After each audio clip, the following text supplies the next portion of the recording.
He forced a janitor to touch $1 million piano in front of the entire concert hall, but after her very first note, the famous pianist turned pale and forgot how to breathe. Before we continue, take a second to subscribe to the channel if you believe respect should never depend on someone's job title. These stories remind us that dignity can hide behind the quietest faces. Now, back to Clara Bennett. The Grand Hamilton Conservatory stood glowing beneath the cold November lights of downtown Chicago, its towering glass windows reflecting gold across the wet sidewalks as luxury sedans lined the curb outside. Inside, crystal chandeliers shimmered above polished marble floors, while America's wealthiest donors gathered for one of the most prestigious classical music rehearsals of the year. Every whisper carried importance inside those walls. Every movement felt rehearsed.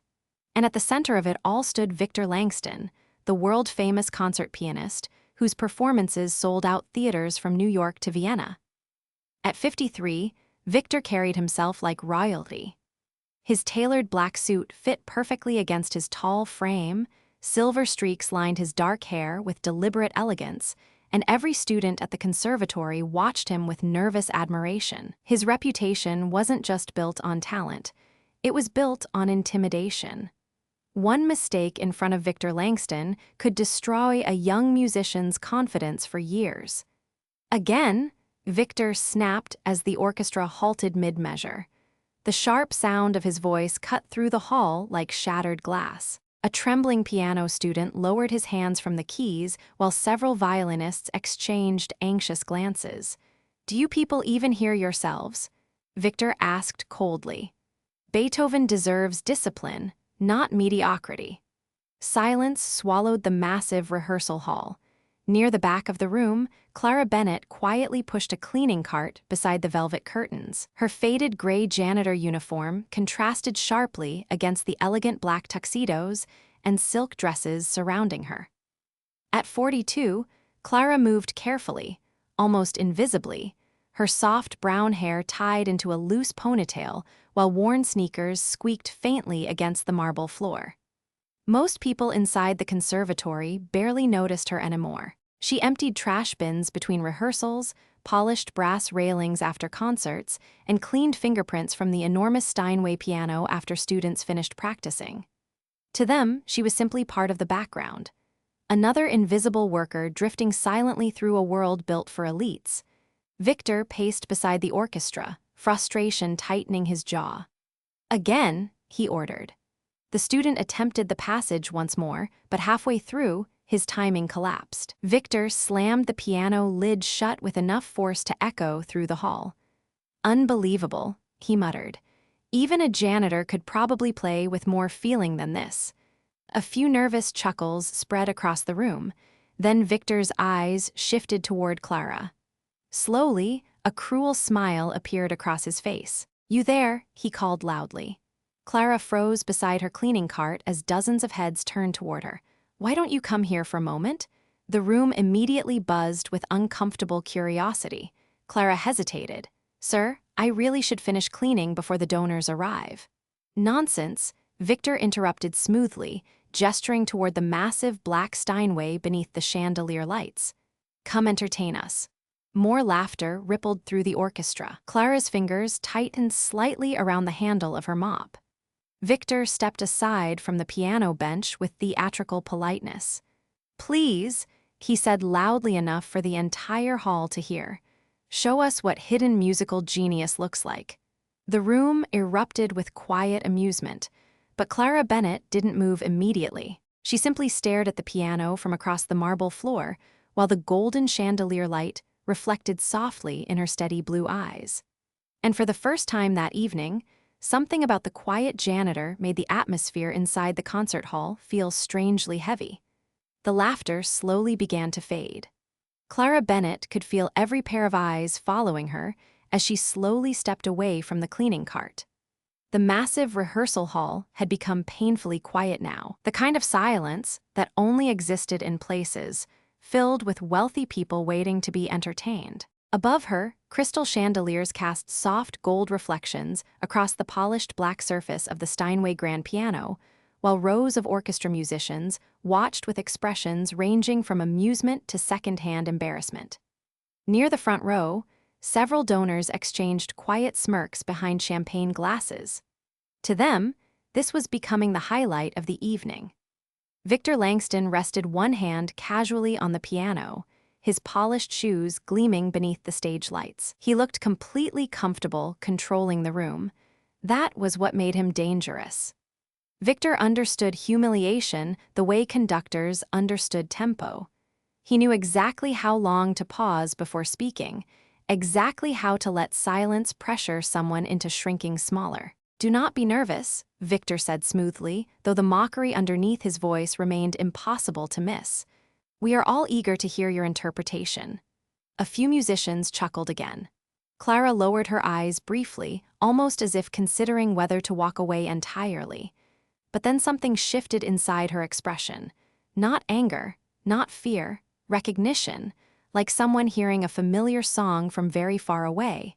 Emily Carter, the young violin student seated near the second row, noticed it immediately. Throughout the rehearsal, Emily had barely paid attention to the conservatory janitor. But now, watching Clara approach the piano, she suddenly realized how calm the woman looked beneath the pressure. Most people would have panicked under Victor Langston's spotlight. Clara Bennett simply looked tired. Victor gestured dramatically toward the piano bench. "Please," he repeated, "the stage is yours." Clara finally spoke, her voice soft enough that the room leaned forward to hear it. "I have not played in many years." Victor smiled thinly. "That only makes this more interesting." The room answered with another wave of restrained laughter. Clara climbed the short stage steps slowly, her worn sneakers nearly silent against the polished wood floor. Up close, the Steinway looked enormous beneath the chandelier glow, its black lacquer reflecting the entire concert hall like dark water. Clara stopped beside it without sitting down immediately. Her fingertips hovered briefly above the piano lid. Then she quietly removed a pair of pale yellow cleaning gloves and folded them carefully beside the bench. Something about that small movement caused the laughter to weaken again. Victor folded his arms confidently near the orchestra pit. "Anything specific you would like to play?" he asked. Clara glanced toward the keyboard. "Whatever you prefer." "Then perhaps Beethoven," Victor replied with deliberate amusement. "Unless that is too ambitious." Clara gave the smallest nod. Across the hall, one of the older cello players shifted uneasily in his chair. He could not explain why, but the atmosphere no longer felt playful. It felt dangerous. Clara finally sat down at the piano bench. The old wood creaked softly beneath her weight. Her hands rested motionless in her lap for several long seconds while the entire hall watched. Victor's expression remained smug, but impatience had begun creeping into his eyes. He expected hesitation. He expected embarrassment. He expected this quiet janitor to touch the keys awkwardly so the room could laugh one final time before moving on with rehearsal. But then Clara slowly lifted her hands toward the keyboard, and the moment her fingers hovered above the ivory keys, Emily Carter felt a chill crawl down her spine. Because Clara Bennett no longer looked like a janitor sitting at a piano. She looked like someone returning home after years away. The room had gone completely silent. For one suspended moment, nobody inside the Grand Hamilton Conservatory moved. The orchestra sat frozen beneath the chandelier glow, while Clara Bennett rested her fingertips lightly above the piano keys without pressing a single note. Victor Langston watched from several feet away, still wearing the confident smile of a man certain he controlled the outcome of the evening. But something small had already begun changing in the room. The laughter was gone now. Even the wealthy donors seated near the back had lowered their champagne glasses. Clara inhaled slowly. Then her fingers touched the keyboard. The first note drifted into the concert hall like a whisper carried across water. Soft, controlled, perfectly placed. And instantly, Victor's expression changed.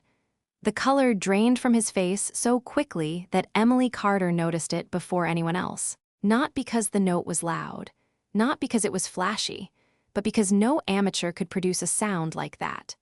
Clara's touch carried the kind of emotional precision that only existed after decades of mastery and heartbreak. The Steinway responded to her as though it recognized her hands. Another note followed, then another. The melody unfolded gently through the enormous hall, wrapping itself around the marble columns and velvet curtains with terrifying elegance. Clara was not simply playing Beethoven. She was speaking through it. Every phrase breathed naturally. Every pause carried intention. Victor's folded arms slowly loosened at his sides. Across the orchestra pit, several musicians straightened in their seats, confusion spreading across their faces. A violinist blinked twice and quietly lowered his instrument. The older cello player, who had felt uneasy earlier, now stared openly at Clara with widening eyes. He had spent 40 years inside concert halls. He knew the difference between technical skill and true greatness. And this woman cleaning floors beside them every evening was playing with the emotional depth of a world-class artist. Emily felt chills race across her arms as Clara transitioned into a more difficult passage. Her hands moved with impossible calmness across the keys, graceful and measured, never wasting movement. There was no panic in her posture. No hesitation. Only memory. It no longer looked like someone performing for strangers. It looked like someone revisiting an old part of herself she had buried years ago. Victor swallowed hard. Suddenly, he was no longer hearing Beethoven. He was hearing something far more unsettling. Recognition. There was a phrasing hidden inside Clara's interpretation that he had heard only once before during his entire career. 15 years ago, at an international piano competition in Vienna, the music world had become obsessed with a mysterious young American pianist whose performances critics called hauntingly human. Clara Bennett. She had vanished at the peak of her career after a sudden personal tragedy and had not appeared publicly since. Victor remembered reading articles about her disappearance for months afterward. The music world treated it like the loss of a ghost. And now, standing inside the Grand Hamilton Conservatory, while a janitor sat at the piano beneath golden chandelier light, Victor felt cold realization tightening around his chest. Clara continued playing without acknowledging the growing shock around her. The room remained perfectly still, except for the movement of her hands and the trembling reflections of light across the black piano lid. One donor quietly set his drink down without taking his eyes off her. Another orchestra member leaned forward slowly, as if afraid to breathe too loudly. Nobody laughed anymore. Then Clara entered the cadenza. Her fingers accelerated across the keyboard with breathtaking precision, each note crystal clear despite the impossible speed. Gasps quietly spread across the hall. Emily covered her mouth. Victor's heartbeat thudded painfully in his chest as memory crashed into certainty. He knew this interpretation. He knew these hands. And for the first time in years, the famous pianist no longer looked powerful. He looked afraid. The final notes of the cadenza rang through the Grand Hamilton Conservatory with breathtaking clarity before dissolving slowly into silence. Clara Bennett's hands remained resting lightly above the keys while the last vibrations faded into the marble walls around her. Nobody moved. Nobody even seemed willing to breathe. The enormous rehearsal hall had transformed completely in less than 3 minutes. Earlier, the atmosphere had carried smug amusement and polished arrogance. Now it felt sacred. One violinist stared openly at Clara, as though looking at someone returned from the dead. Near the donors section, a woman lowered her phone halfway through recording, suddenly realizing this moment no longer felt appropriate for social media entertainment. It felt personal. Victor Langston stood frozen beside the orchestra pit. His face had lost all color beneath the chandelier lights, and for the first time in decades, the famous pianist looked uncertain inside a concert hall. Clara slowly lifted her fingers away from the keyboard, but she did not look toward the audience waiting around her. Instead, her eyes remained fixed quietly on the piano itself, almost with sadness. Emily Carter could not stop staring. She had spent years studying recordings from the greatest pianists in the world, analyzing phrasing and technique late into the night inside tiny dorm practice rooms. But what she had just witnessed felt different from anything taught in conservatories or master classes. Clara had not performed to impress anyone. She had played as though the music belonged to memory itself. The older cello player finally broke the silence first. "My God," he whispered under his breath. The words carried farther than he intended in the silent hall. Victor swallowed hard before forcing himself to speak. "Where did you study?" he asked quietly. Clara looked up at him for the first time since sitting at the piano. Her expression remained calm, but exhaustion lingered beneath her eyes. "A long time ago," she answered softly. Victor took one slow step closer. The confidence that once dominated his posture had completely disappeared now, replaced by something far more uncomfortable. Guilt. Around the hall, musicians exchanged nervous glances. They all sensed it. Something enormous had shifted beneath the polished surface of the evening. Victor's mind raced through old memories with growing panic. Vienna, 15 years earlier, a young American pianist whose performances critics described as devastatingly emotional.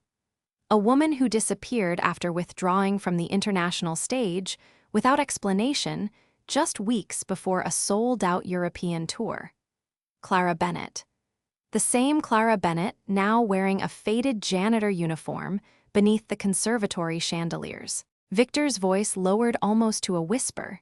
"It cannot be you." Clara gave a faint smile that carried no pride inside it, only weariness. "People forget faster than they think," she replied. The room fell silent again.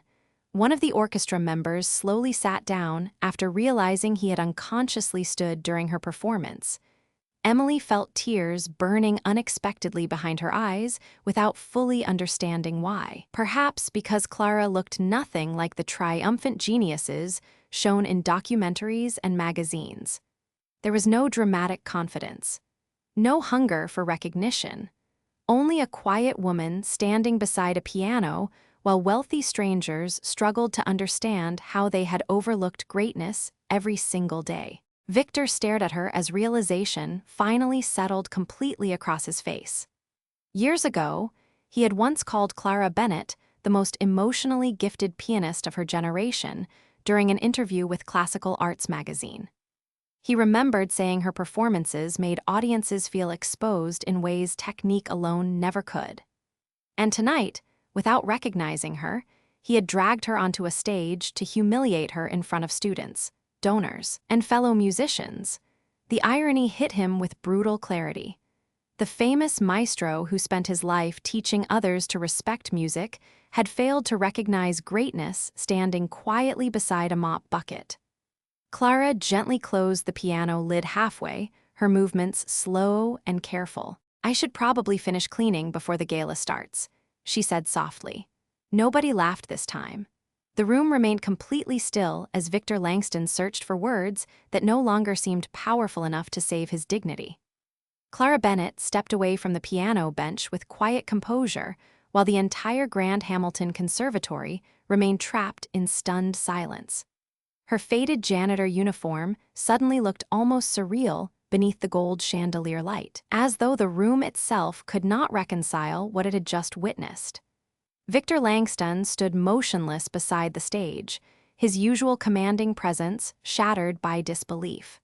For years, he had built his reputation around recognizing greatness in others. Yet somehow, he had failed to recognize one of the most gifted pianists in modern classical music while she cleaned fingerprints from the same piano he worshipped. Clara reached for her folded cleaning gloves beside the bench and slipped them carefully back onto her hands. The small gesture felt strangely heartbreaking to everyone watching. Emily Carter noticed several orchestra members lowering their eyes in visible embarrassment. Earlier that evening, they had laughed with Victor. Now none of them seemed capable of meeting Clara's gaze. The enormous concert hall felt heavier with every passing second. Finally, Victor found his voice again. "Why did you disappear?" he asked quietly.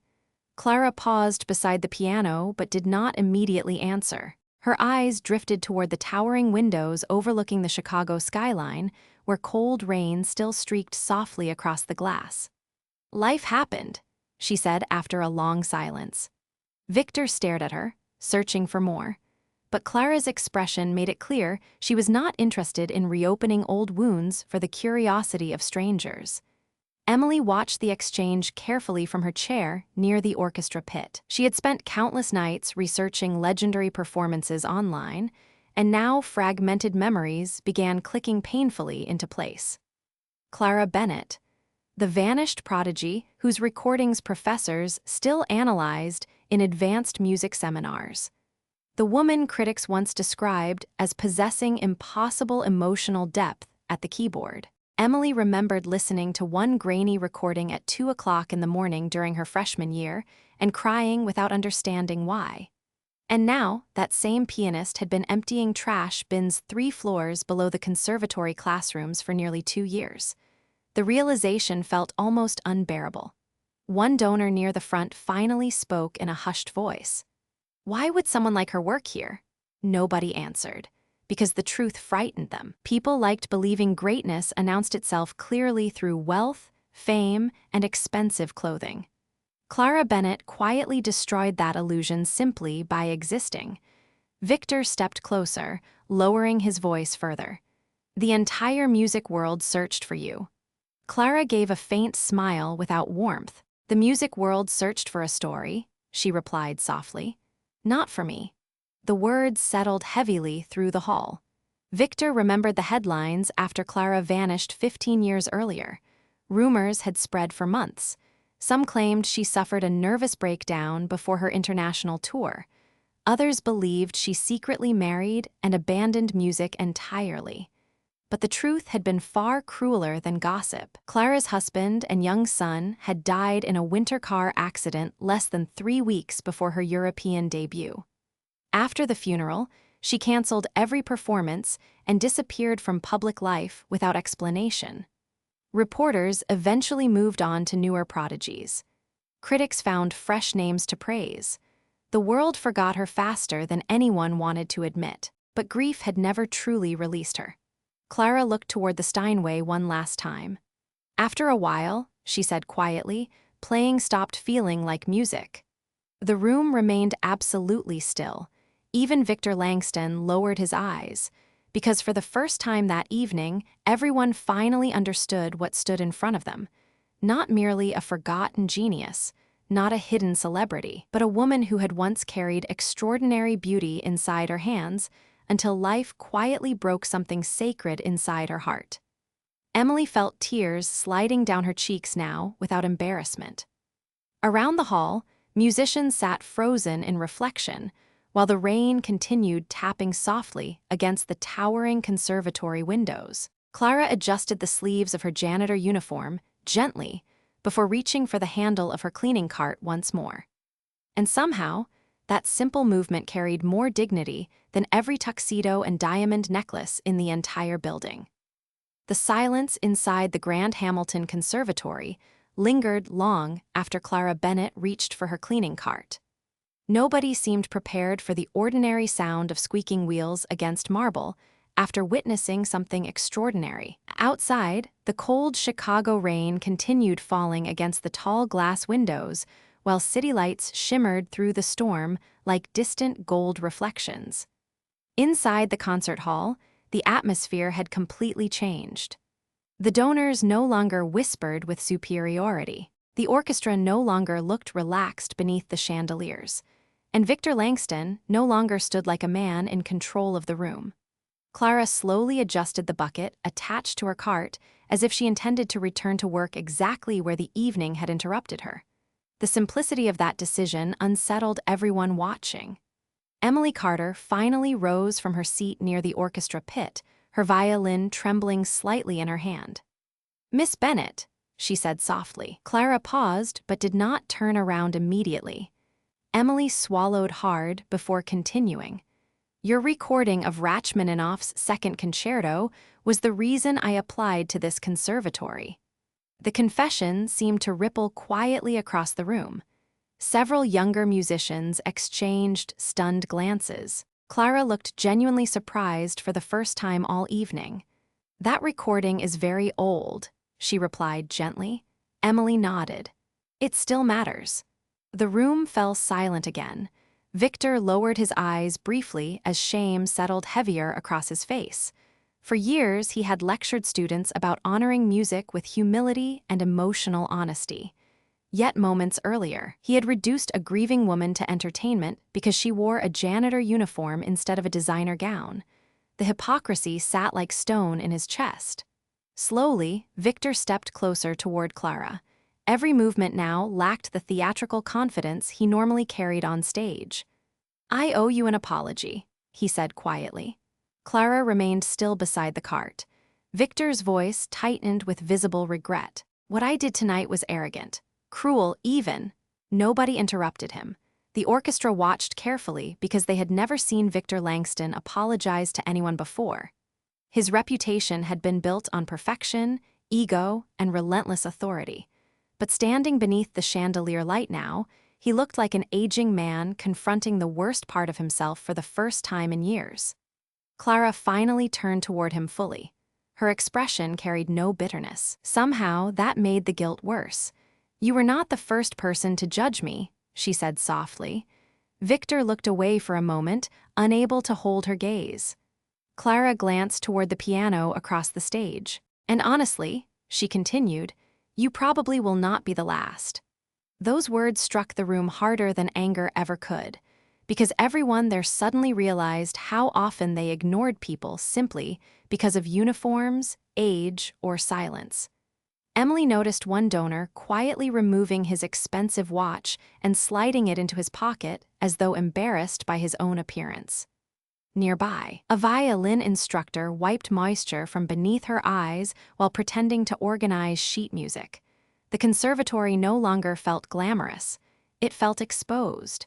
Victor inhaled slowly before speaking again. "The gala performance starts in 40 minutes, he said. "Would you consider playing tonight?" Several orchestra members immediately looked toward Clara with stunned anticipation. Emily's heart pounded so loudly she could barely hear the rain outside anymore.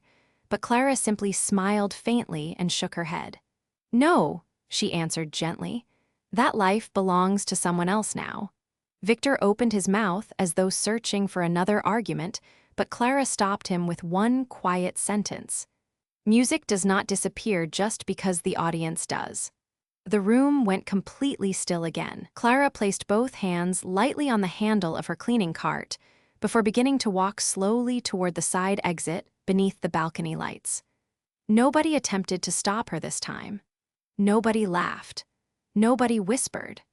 They simply watched in silence as the quiet janitor disappeared down the long marble hallway, carrying more grace and dignity than anyone else inside the building. The heavy side door of the Grand Hamilton Conservatory closed softly behind Clara Bennett as she pushed her cleaning cart into the long marble corridor beyond the rehearsal hall.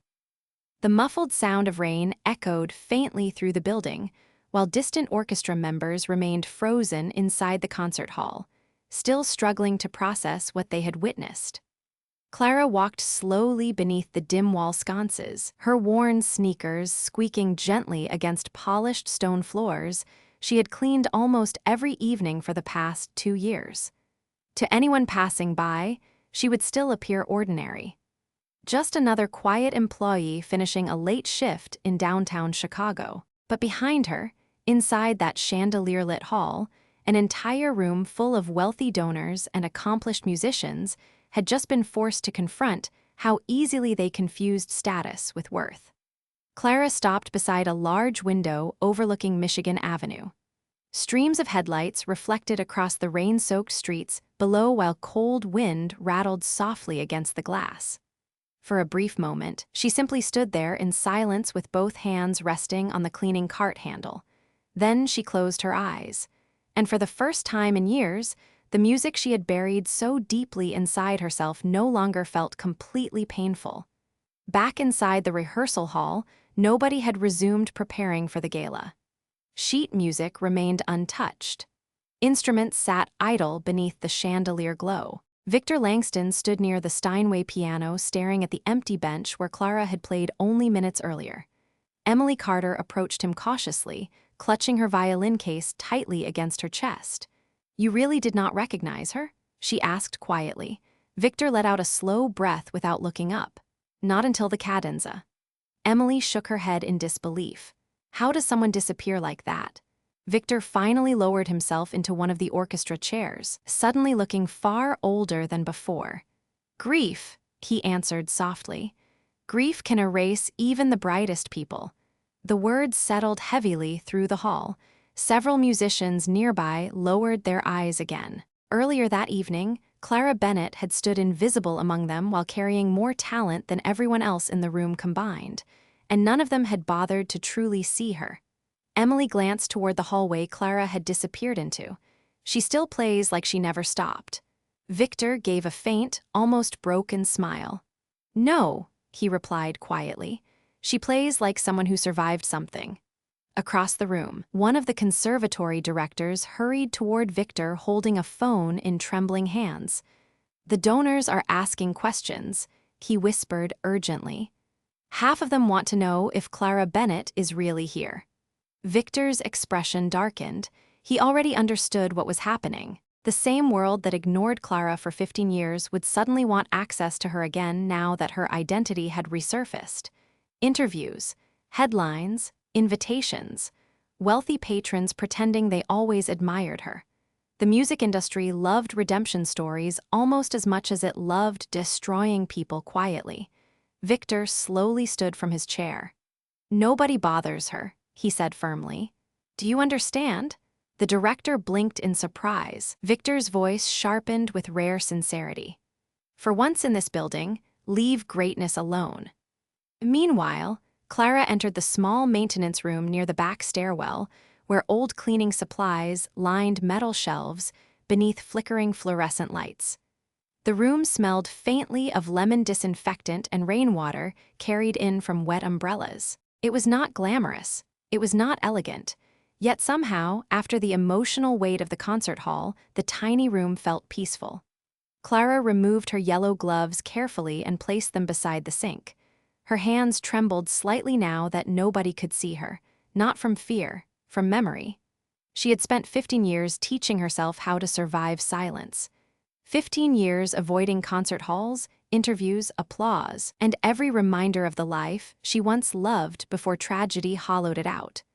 But tonight, for a few impossible minutes beneath the chandeliers, the music had returned to her like an old friend quietly finding its way home. Clara lowered herself into the small chair near the locker wall and stared at her hands in silence. Outside the maintenance room, the enormous conservatory buzzed with confusion and whispered amazement.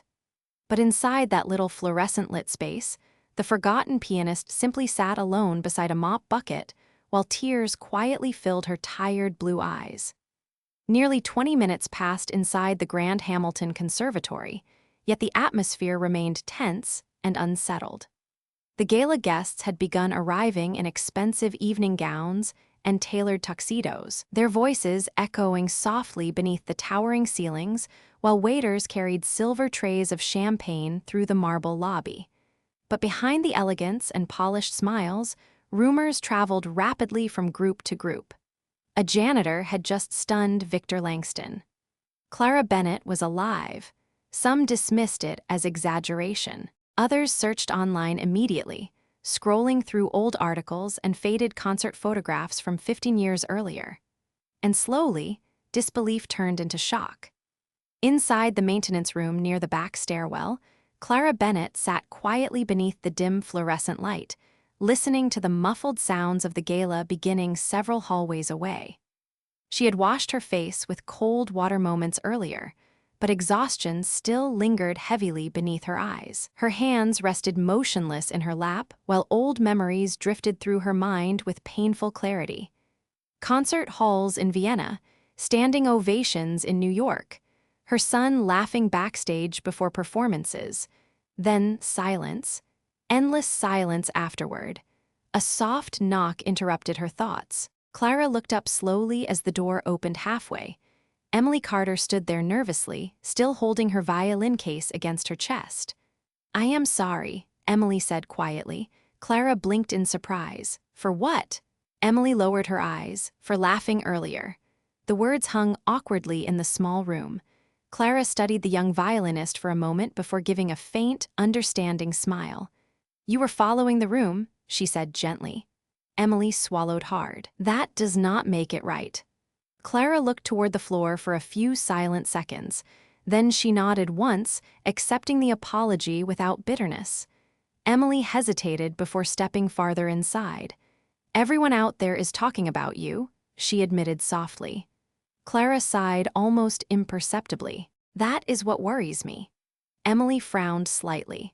Most musicians would do anything for people to remember them. Clara's expression grew distant. "Fame is much louder than peace," she replied quietly. The young violinist did not know how to answer that, because standing inside the tiny maintenance room beside shelves of cleaning supplies, Clara Bennett somehow seemed wiser than every famous person Emily had ever admired. Meanwhile, back inside the concert hall, Victor Langston remained seated alone near the Steinway piano while gala guests slowly filled the room. He barely noticed them. His mind remained trapped in the moment Clara touched the keys. He had spent decades believing mastery belonged to discipline, sacrifice, and elite training. But tonight, a grieving woman in worn sneakers reminded him that true artistry came from something deeper than ambition. One of the conservatory board members approached cautiously beside him. "Victor," the man whispered, "the donors are asking whether Clara Bennett will perform tonight." Victor's jaw tightened immediately. "She already did," he answered coldly. The board member looked confused. "You know what I mean." Victor slowly stood from the piano bench and glanced toward the long hallway where Clara had disappeared earlier. "No," he said firmly. "You are asking whether tragedy can entertain wealthy people for a second time." The board member fell silent.